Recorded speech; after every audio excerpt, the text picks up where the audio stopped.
Hello everybody. Hope your preparation for prelims 2023 is up and going. But meanwhile, don't miss out this opportunity.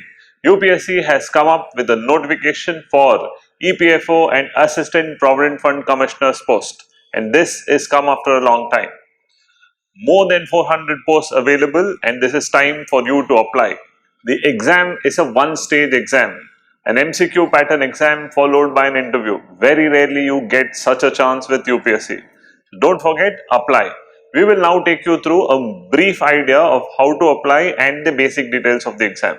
Everything is available in the notification and we will share a copy of the notification in the description link below. Let's take it ahead.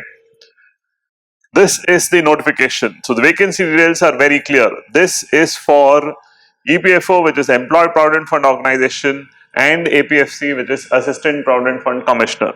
So 418 vacancies only in EPFO, and then an additional about 150 notifications in APFC as such.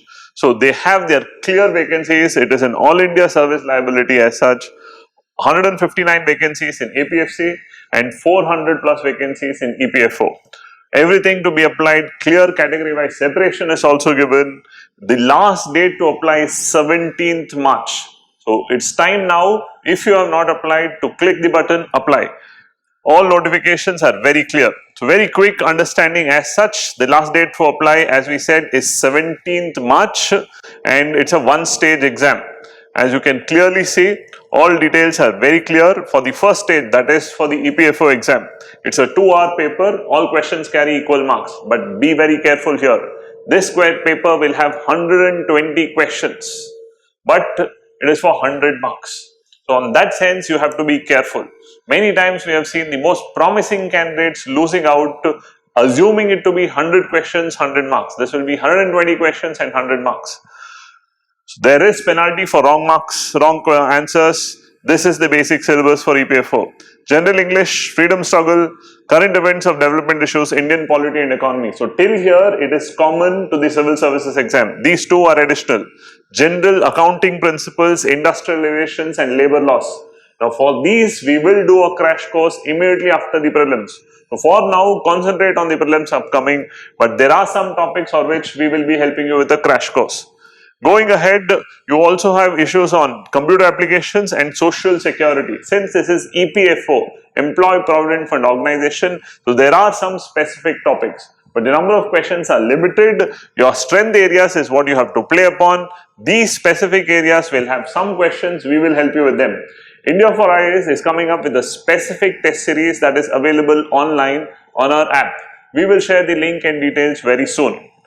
Coming down to the second, which is for the Assistant Provident Fund Commissioner exam. This again is a 2-hour exam. As I said, number of questions will vary. There will be General English, Indian culture heritage, freedom, which is freedom movement, which is common, population development and globalization, a specific topic. You also have accounting, auditing, industrial relations, labor laws and insurance, specific. Basic knowledge and computer applications, social security. So you see there are common topics between EPFO and APFC. Remember, these are two different posts and you will have two separate exams. You can apply for both, you should. The common eligibility is a recognized degree. There is no specific eligibility as such. Taking it ahead, this exam can be held specific to students from Karnataka. You have Bangalore, you have Dharwad and you have Mysore as centers. Other than that, in terms of the application procedure, it is same. All that you have to do is to log in to UPSC Online. There you have this specific OTR profile. So OTR is now common for all UPSC exams. So one-time registration needs to be done. Go into the specific exams and then fill up your details. Don't make any mistakes while you're filling up your details. Go through this notification very clearly. Every data is given. You can claim your relaxations, age benefits. Fill up the application with all care. This is one very, very important exam. Given that immediately after prelims, you will have a little time to prepare, and with some basic preparation of the additional topics, because you have prepared very well for the prelims exam, you will have a bright chance for this exam.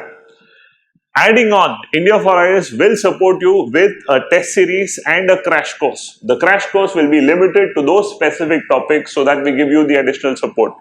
For those who have not applied for this year's exam, This is something that you have to focus upon and start working. We already have an online test series running. So those of you who are interested can subscribe to the online test series. This is available at a low cost of just 1,000 rupees. So for those who have not applied, start now. For those who are writing prelims this time, continue your preparation for prelims. All your preparation will definitely help. Further up after the prelims, we will be taking in a crash course and a test series which can be offline also. So that's it for now. EPFO and APFC, more than 500 plus posts available. This is a bright chance for all of you. All the best. Make best use of the opportunity.